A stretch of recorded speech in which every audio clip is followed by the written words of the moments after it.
Hello दोस्तों, गाय जा क्या रोना के आज के एपिसोड में मैं पारोमिता गोस्वामी आपका हार्दिक स्वागत करती हूँ। लेकिन इससे पहले दोस्तों मैं आपसे माफ़ी मांगना चाहती हूँ क्योंकि आज का एपिसोड हमारा डिले हो चुका है। ये एक टेक्निकल इशू की वजह से था जो हमने अभी सॉर्ट आउट कर लिया है और अब हम बिल्कुल देर नहीं करते हैं और सीधे अपने कार्यक्रम की तरफ रुख करते हैं। लेकिन इससे पहले चलिए थोड़ा वार्म अप कर लेते हैं।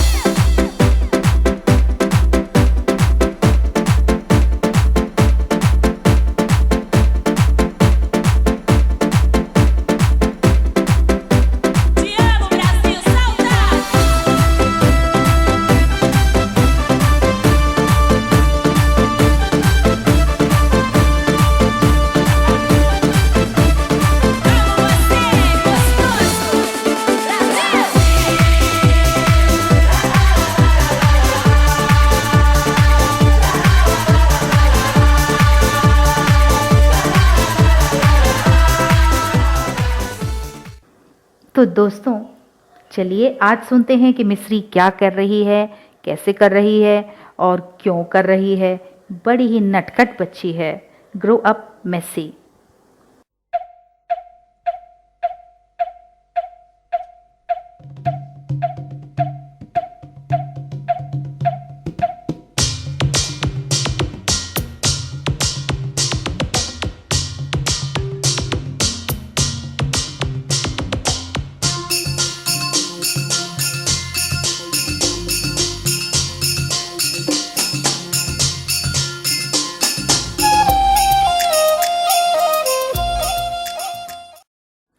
आज ग्रो अप मेसी बुक की जो चैप्टर मैं आपको सुनाने जा रही हूँ उसका नाम है एक्स्ट्रा। तो हुआ यूं कि पल्लवी मौसी की शादी फिक्स हो गई और इसके चलते मिस्री को अपनी माँ के साथ शादी में शामिल होने के लिए जाना पड़ा। साथ में पिता अनुराग भी गए, मगर शादी अटेंड करने के बाद अनुराग वहाँ से चले आए, लेकिन मिस्री और उनकी मम्मी माधवी दोनों अपने नाना के घर पे ही रहे। अब मिस्री के नाना जी का घर जो है एक फार्म हाउस है, कलकत्ते शहर से थोड़े आउटस्कर्ट में है। ये छोटा सा जगह, छोटा सा शहर या टाउन कह लीजिए आप तो अच्छा रहेगा, अशोकनगर नाम से है। वहीं पे है उसका ननिहाल। बहुत ही सुस्त लाइफ है वहाँ की, बस खाओ पियो और ज़िंदगी जियो वाला हिसाब है वहाँ का। तो मिस्री जो है जब 2-3 साल की थी तब थी वहाँ पे, और इसके बाद अभी आ रही है जब वो 6-7 साल की हो चुकी है। तो काफ़ी लंबा गैप उसका पड़ गया ननिहाल आए हुए। तो ऑब्वियसली उसको तो पहले का कुछ भी याद नहीं है। अब यहाँ पे आने के बाद सबसे पहले उसने अपने दादू को देखा और एल्बम में जो फ़ोटो अपने दादा की वो हमेशा से अपने नाना की वो हमेशा से देखती आ रही थी, उससे बिल्कुल डिफरेंट लग रहे थे उसके नाना जी। उनके बालों में सफ़ेदी और हो गई थी, बाल और भी ज़्यादा हल्के हो चुके थे, माथा और चौड़ा हो गया था, कुछ एक दांत भी उनके अब तो गिर गए थे, और दाढ़ी जो है उनकी बड़ी हो रखी थी। तो जब दादू ने मिस्री को देखा तो प्यार से जो है उसको अपने गोद पे उठा लिया और बोले, दीदी भाई पहचाना तुमने मुझे? और एक किसी देनी चाहिए उसके गालों पे। लेकिन मिस्री को उनकी दाढ़ी चुभी तो वो जो है पीछे हट गई और शर्मा के जो है गोद से उतर के मम्मी के पीछे जाके छुप गई। माधवी ने कहा, बेटा प्रणाम तो कर लो पहले दादू को। तो मिस्री जो है चुपके से अपने माँ के पीछे से निकली और नानू को जो है प्रणाम किया। फिर नानी जी से मिली, मामा जी से मिली, मामी जी से मिली और साथ में उसके 2 कज़िन्स भी थे, यानी उसके मामा जी के बच्चे जो कि ट्विन्स थे, दिया और रिया। तो इतना भरा पूरा परिवार उसको अचानक से मिल गया, जहाँ वो बिल्कुल अकेले घर में रहती थी अपने माँ और पापा के साथ। तो ननिहाल आकर के उसको बहुत ज़्यादा एंजॉय हो रहा था, अपने कज़िन्स मिल गए। राजू भी शादी में शामिल होने के लिए आया हुआ था, तो ऑब्वियसली एक तरीके से शादी के बाद भी जो है वहाँ माहौल शादी वाला ही था। तो अब ये हुआ कि पहले तो मिस्री बहुत एंजॉय कर रही थी कज़िन्स के साथ में, खेलना, मस्ती करना, पढ़ाई करना और उनके टॉयज़ शेयर करना, बहुत आनंद आ रहा था उसको। और फिर नानू उसको घुमाने भी ले जाते थे, तो एंजॉय करती थी। अब हुआ यूँ कि दादू जो है एक दिन अपने बगीचे से बेरी की झाड़, बेरी आप समझते हैं ठंड में निकलती है, बेर जिसको बोलते हैं, तो वो बेर की झाड़ से जो है बेर निकाल रहे थे। उनका नौकर रानू ये निकाल रहा था। तो टोकरी भर के जो है बेर रखी हुई थी वहाँ झाड़ी के पास। अब मिस्री को बेर बहुत पसंद है, तो जैसे ही वो टोकरी के पास जाए बेर उठाने के लिए, तो दादू मना कर देते, बेटा ज़्यादा नहीं खाना चाहिए, ज़्यादा नहीं खाना चाहिए। तो मिस्री उनसे मांगती, दादू 2 और दे दो, 2 और दे दो। तो ऐसे कर कर के मिस्री कई बार वहाँ आई और टोकरी से जो है बेरी उठा के ले जाती थी। इसके बाद जब वो दोबारा आई तो नानू ने मना कर दिया, नहीं बिल्कुल नहीं, टोकरी को बिल्कुल हाथ मत लगाना तुम। पर दादू मुझे बेरी अच्छे लग रहे हैं, मीठे लग रहे हैं, मैं 2 और लेना चाहती हूँ।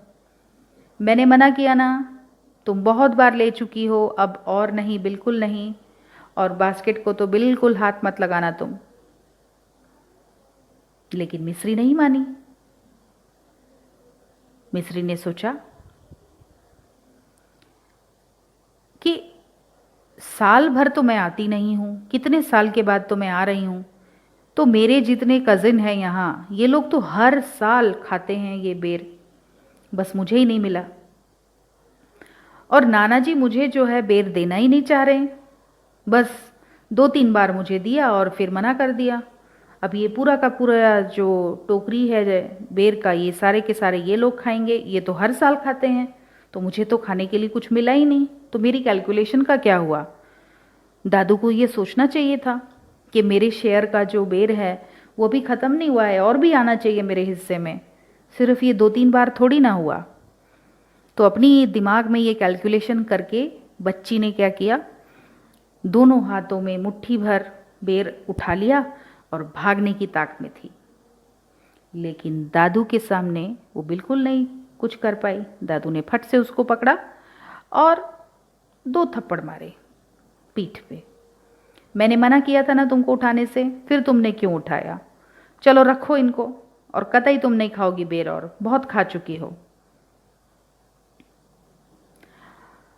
नाना जी ने जब उसको इतने ज़ोर से डांटा और फिर फटकार भी दिया, तो उसका तो दिल ही टूट गया। नाना जी मेरे को प्यार ही नहीं करते, दादू मुझे प्यार ही नहीं करते, मैं इतने दिन के बाद आई हूँ और मुझे प्यार करने के बजाय उन्होंने मेरे पीठ में मार भी दिया। मैं तो कभी बात नहीं करूँगी उनसे, उन्होंने ऐसे कैसे कर दिया। तो दुखी होकर के मिस्री जो है अंदर घर में चली गई। अब वो चुलबुली लड़की जो दिन भर मस्ती करती रहती है, पटर पटर करती रहती है, वो अचानक से शांत हो जाए, तो ऑब्वियसली घर के सारे सदस्य को लगता है कि भाई कोई तो बात है, क्या बात है, सब आके पूछ रहे हैं क्या हुआ मिस्री, तुम इतनी चुपचाप क्यों हो, किसी ने कुछ कहा क्या। लेकिन मिस्री ने कुछ नहीं बोला, वो अपना दुखड़ा मन में लिए ही रोती रही, मन में ही। न किसी से बोलना, न किसी से कुछ, बस अपने में ही रहने लगी। दादू ने ये चीज़ नोटिस किया कि बच्ची को मैंने थोड़ा सा ज़्यादा ही डांट दिया, इस करके बच्ची जो है बिल्कुल गुमसुम हो गई है, शायद मुझे ये नहीं करना चाहिए था। तो दादू जो है ताक में थे कि किस प्रकार से उसको मनाएं। तो मिस्री जो है जब दोपहर के खाने के लिए रसोई में पहुंची तो नानी ने भी देखा। नानी ने पूछा, क्या हुआ, किसी ने कुछ कहा तुमसे? मिस्री ने नानी की तरफ देखा और सोचा कि हाँ, मैं बोल ही दूँ इनको। तब तक दादू आ गए और आकर के बिल्कुल उसके बगल में बैठ गए। हाँ, तो तुम क्या कह रही थी मिस्री? नानी ने पूछा। मिस्री फिर से चुप हो गई और नानू जो है बोलने लग गए। हाँ तो मिस्री, फिर क्या हुआ बेटा, आज क्या क्या खेला तुमने, ये वो इधर उधर की बातें। और नानी जो है व्यस्त हो गई खाना लगाने में। तो पूरे खाने के दौरान मिस्री ने मुंह से कुछ नहीं बोला और चुपचाप वहाँ से जो है खा के उठ के चली गई। नाना जी ने ये नोटिस किया, कहा कि बच्ची अभी भी गुस्सा है मुझसे, तो कल जो है मैं इसके लिए कुछ ख़ास करूँगा। तो अगले दिन सवेरे ही वो उठे और अपनी फिशिंग रॉड निकाली और अपने घर के पीछे जो उनका तालाब है वहाँ जाके बैठ गए। साथ में छाता भी निकाल लिया कि भैया आज जो है मैं अपनी नातिन के लिए कुछ स्पेशल करना चाहता हूँ और फिर जो है मैं उसको मना लूँगा। तो उन्होंने जो है अपने पॉन्ड में, तालाब से सोचा कि चलो मैं टर्टल्स निकालता हूँ, कछुआ। आज कछुए का मीट बनाएंगे घर पे और मेरी इस छोटी सी नातिन को मैं खिलाऊंगा, बस एकदम खुश हो जाएगी। क्योंकि कछुए का जो भी बनता है डिश तो नानी बनाती है वो, और बच्चों को बहुत पसंद आता है। मतलब दिया, रिया, राजू, ये लोग तो बस उंगलियां चाट चाट के खाते हैं।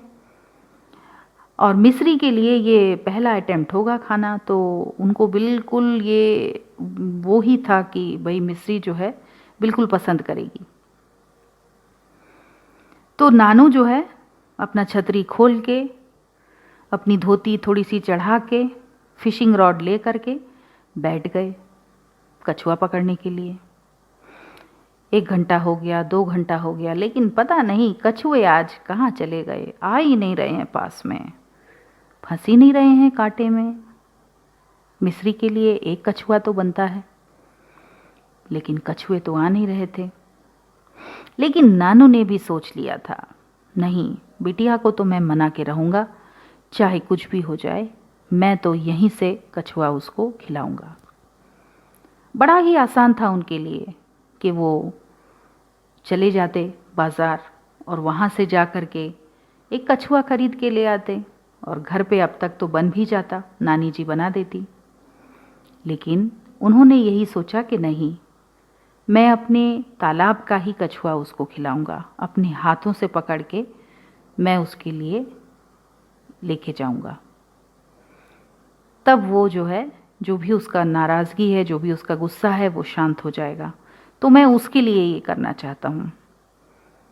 और भी आसान होता कि वो बाज़ार नहीं जा कर के रानू को ही भेज देते कि भैया तू जा कछुआ ले आ। लेकिन भाई यहाँ नातिन की बात हो रही थी, नातिन को मनाने की बात हो रही थी, तो दादू किसी भी कीमत पर कोई चांस लेना नहीं चाहते थे। वो चाहते थे कि अगर मेरी गलती से मेरी नातिन इतनी ज़्यादा सेंटिमेंटल हो गई है कि वो गुमसुम हो गई है, तो ये मेरा फ़र्ज़ है कि मैं उसके चेहरे पर वापस मुस्कान लेके आऊँ। दादू अपनी जगह पे ठीक थे कि उन्होंने उसको बेर खाने से मना किया था, क्योंकि मिस्री जो है बहुत ज़्यादा प्रोन थी अपने सोर थ्रोट से। हल्की सी भी ठंड हो, कुछ भी हो, तो उसको जो है खांसी बुखार हो जाता था। तो इस बात का पता था नाना जी को, तो इसीलिए वो उसको ज़्यादा बेर खाने नहीं दे रहे थे, क्योंकि बेर खाने से अक्सर कफ हो जाता है, गला बैठ जाता है। लेकिन मिस्री को ये बात समझ तो नहीं आ रही थी उसको, तो बस यही था कि नाना जी ने जो है मेरे साथ नाइंसाफ़ी की है। उन्होंने बाकी लोगों को ज़्यादा देना चाहा और मुझे कम, तो वो मेरे साथ चीटिंग कर रहे हैं, वो मुझे बिल्कुल प्यार नहीं करते हैं, सच बताऊं। तो मिस्री जो है अपनी मम्मी से भी बोल दी कि माँ हमें यहाँ से चले जाना चाहिए। अब मिस्री के इस छोटे से सेंटेंस में ही माँ को उसका पता लग गया। क्यों? किसी ने कुछ कहा तुमसे? क्या तुमने कुछ गड़बड़ की? बस यही 2 सेंटेंस मिस्री को सुनने के लिए काफ़ी था कि भाई इससे आगे मैं कुछ बोलूँगी तो वापस डांट मुझे पड़ेगी। तो मिस्री बिल्कुल चुप हो गई। माँ से भी उसने नहीं कहा कि उसके अंदर क्या चल रही है। ये तो बस नाना और नातिन को ही पता था कि दोनों के बीच हुआ क्या था। अब मिस्री जो है अंदर ही अंदर गुस्से में तिलमिला रही थी कि भाई ना मैं यहाँ से जा पा रही हूँ, ना मैं कुछ कर पा रही हूँ, और मुझे तो ये बुढ़ा ही पसंद नहीं आ रहा। नाना जी पे वो बहुत ज़्यादा गुस्सा थी। और इसी तिलमिलाहट में जो है जब वो अपने घर से बाहर निकली तो देखा कि नाना जी अकेले तालाब के पास बैठे हुए हैं छतरी लेके, और छतरी से उनका मुंह भी इस तरीके से ढका था कि मिस्री को आते हुए उन्होंने देखा भी नहीं। बस मिस्री को यही मौका मिलना था। उसको पता था उसकी सारी रंजिश का, जो भी उसकी प्रॉब्लम आज हो रही है उसको, उसके लिए पूरा का पूरा जिम्मेदार जो है यही बुढ़ा है।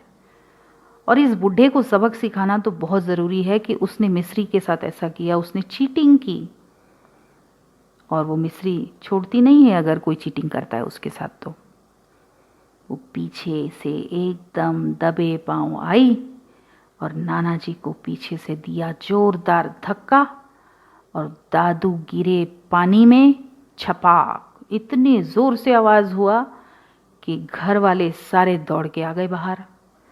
नीलेश मिस्री का मामा, बाऊजी बाऊजी क्या हो गया बाऊजी, अरे आप पानी में कैसे गिर गए? भागता हुआ वो आया। बाकी घर वाले भी दौड़ते हुए आए क्योंकि तालाब में बहुत ज़ोर से वो गिरे थे, तो आवाज़ भी बहुत ज़ोरों की आई थी। पूरा परिवार आके खड़ा हो गया और नीलेश ने अपना हाथ आगे बढ़ाया और उसको जो है नाना जी को, अपने पिताजी को सहारा देकर तालाब के बाहर खींचा। नाना जी ने देखा कि मिस्री सामने ही खड़ी हुई है, पौधों के पीछे छुप के। तो उनको पता था कि मिस्री ने ही धक्का दिया है, लेकिन वो ये बात सबके सामने बोलना नहीं चाहते थे क्योंकि बच्ची वैसे ही उनसे नाराज़ है, और अगर ये बात भी उन्होंने बोल दी तो शायद वो ज़िंदगी भर उसको कभी माफ़ नहीं करेगी। तो उन्होंने यही कहा, नहीं नीलेश कुछ नहीं हुआ है, मेरी आंख लग गई थी और मैं बैलेंस जो है मेरा गड़बड़ा गया था, इसीलिए मैं पानी में गिर गया, तुम चिंता मत करो। कमाल करते हो पापा, ये भी कोई उम्र है आपकी अभी यहाँ बैठ के मछली पकड़ने की? रानू तो पहले ही मछलियाँ ले आया ना, और बन भी गई होंगी अब तक तो। चलिए चलिए आप चलिए। नानू ने कहा, बेटा मैं मछली नहीं पकड़ रहा था, मैं कछुआ पकड़ रहा था मिस्री के लिए। आज वो कछुए का ही मांस खाती, इसीलिए मैं उसके लिए कछुआ पकड़ रहा था। ये शब्द जब मिस्री के कानों में गूंजे, टप टप टप करके उसके आंसू बहने लग गए। नाना जी मेरे लिए यहाँ बैठे थे? दादू मेरे लिए कछुआ ढूंढ रहे थे? दादू मुझसे नफरत नहीं करते हैं, दादू मुझसे बहुत प्यार करते हैं, इतने घंटे से वो वहाँ बैठे हैं मेरे लिए। और मैंने क्या किया? मैंने उनको धक्का दे दिया, पानी में गिरा दिया। शर्म के मारे उसको समझ नहीं आ रहा था कि वो क्या करे। उसके तो आंसू रुक ही नहीं रहे थे। वो बस दौड़ के गई और नाना जी से जाके लिपट गई और बोली, I am so sorry Nana ji, I am so sorry, मुझे नहीं करना चाहिए था। वहाँ जितने लोग खड़े थे उनको बस यही समझ आया कि नाना जी की इस हालत को देख करके शायद मिस्री इतनी ज़्यादा सेंटिमेंटल हो गई कि उसकी आंखें रुक ही नहीं रही, उसके आंसू नहीं रुक रहे हैं। लेकिन असल बात तो नाना जी और नातिन को ही पता थी। नाना जी ने मिस्री को गले से लगा लिया और बोला, बेटा मैं तुमसे बहुत प्यार करता हूँ और तुम्हारे लिए तो मैं कुछ भी कर सकता हूँ, कछुआ भी पकड़ सकता हूँ। तो मिस्री ने अपनी गलती रियलाइज़ की और माफ़ी मांगी नाना जी से, और फिर जो है बोली कि नहीं नाना जी, मुझे कछुआ नहीं चाहिए, आप चलिए मेरे संग और हम लोग बैठ के जो है खाना खाते हैं। तो इस तरीके से जो है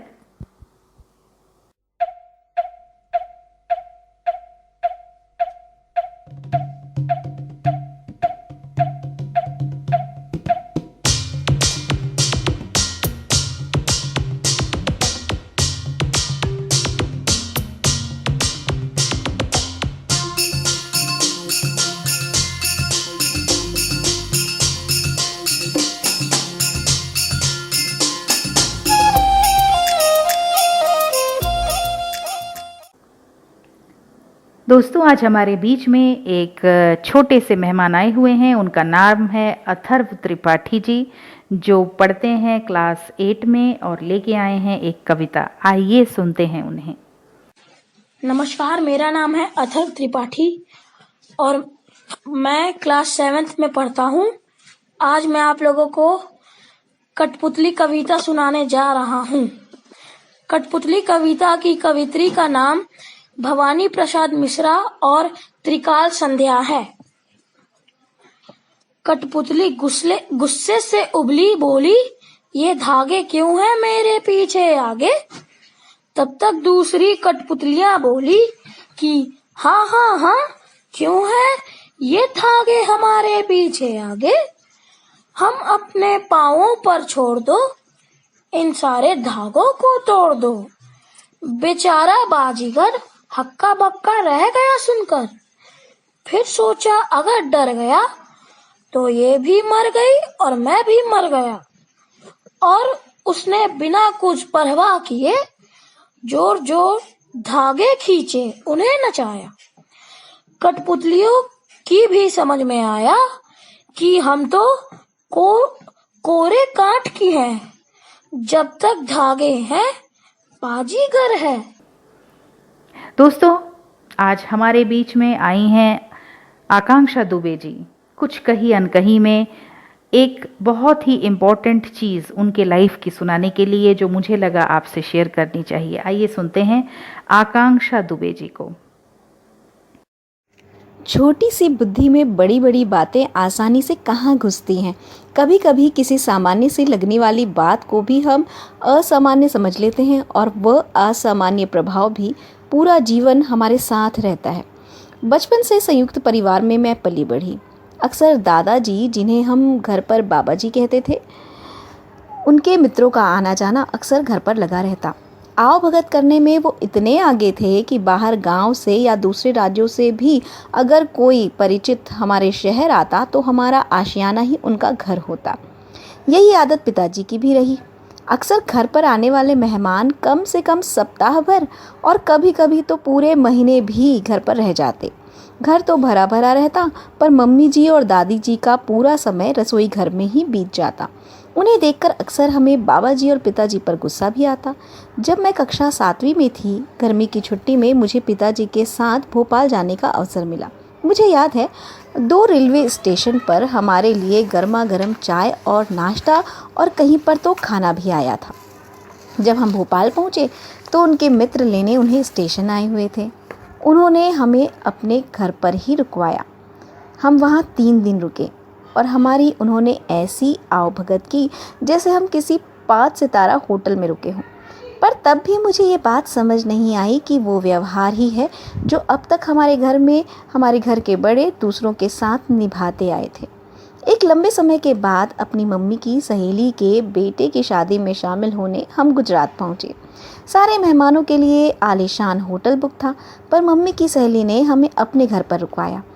बचपन में मेरी उनसे सिर्फ 2 या 3 बार ही मुलाकात हुई थी, पर इस बार शादी में शामिल होने मेरे पति और मेरे दोनों बच्चे भी मेरे साथ गए थे।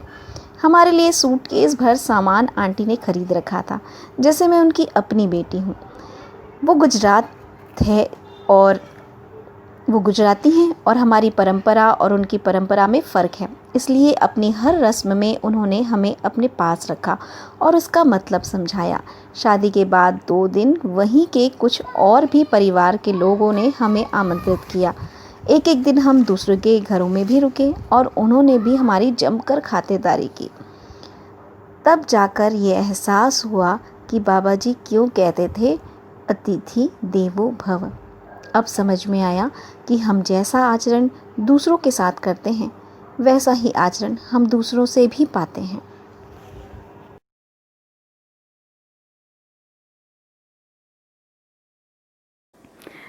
और दोस्तों, चलते चलते थोड़ा सा डांस फिर से कर लेते हैं। अभी हम आपको सुनाने जा रहे हैं वेनगा बॉयज़ की ब्राज़ील। चलिए थोड़ा सा डांस कर लेते हैं।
देखते ही देखते आपसे विदा लेने का वक्त हो चला है, लेकिन घबराइएगा नहीं, कल हम फिर वक्त पे पहुंच जाएंगे आपके समक्ष कुछ नया लेकर के। लेकिन तब तक के लिए खुश रहिए और मुस्कुराते रहिए और हमें दीजिए इजाज़त। और ज़रूर लाइक कीजिए, सब्सक्राइब कीजिए, शेयर कीजिए अगर आपको पसंद आया तो। तब तक के लिए जय हिंद।